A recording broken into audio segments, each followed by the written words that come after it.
Namaste everyone and welcome back to the last segment of the module.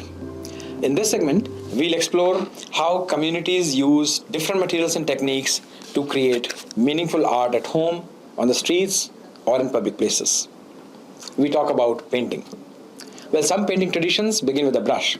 Others begin with a twig, piece of cloth, or even a finger dipped in rice paste.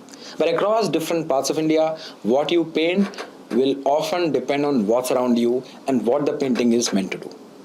In Madhubani, for instance, artists use matchsticks or fingers dipped in natural colors made from turmeric, charcoal or leaves.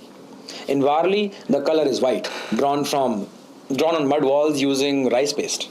These materials aren't decorative, they're part of everyday life. You'll find the same approach in Pithora from Gujarat, Sohrai from Jharkhand and Saura from Odisha, made with earth-based colors mixed by hand. This is the Laukik Prayojan at work, using what's available in nature in ways that are meaningful and practical. It's not just about making art, it's about making things with purpose. And while the designs change, some geometric, some full of animals and stories, the material logic is shared. Paint with what you have, paint where you live, and paint for a reason. Some kind of art don't start with one person. They start with a group, a community that's been doing it for years, and this is how Gyan Parampara follows. In these places and in these communities, painting is something that you grow up with.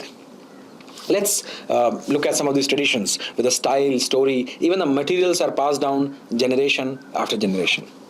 Think about, for instance, Gond art from Madhya Pradesh. It's also found in Chhattisgarh, Maharashtra, and even Andhra. It comes with stories that are part of community's history.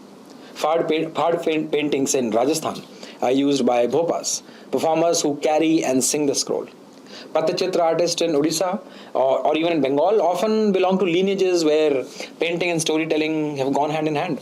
In Maharashtra, Chitrakathi artists combine paintings with oral narrative. And in Chittoor and Krishna districts of Andhra Pradesh, Kalamkari follows a step-by-step method, usually within families that have practiced it for generations. The materials vary, and so do the techniques. But across these communities, painting isn't picked up as a mere hobby, it's carried as work, as a responsibility, and something that people like doing. Think about home arts. You don't always have to leave the house to find art. In many homes across India, it's right there, on the floor, on the walls, in everyday routines. Picture an early morning. The floor has been swept, the sun is just about coming up, and someone bends down to draw a pattern right at the doorstep. No canvas, no brushes, just the floor. When even I was growing up, I would do it with my amma. Chances are, if you're an Indian, you've done it too. We dip our fingers in a paste, maybe ground rice, maybe chalk, maybe colored powder, and then we begin. A curve, a dot, a line. It could be a flower, a spiral, a grid that looks almost mathematical. There's no rush, there's no reference. We know exactly what to do. Now, where does this happen? It could be anywhere.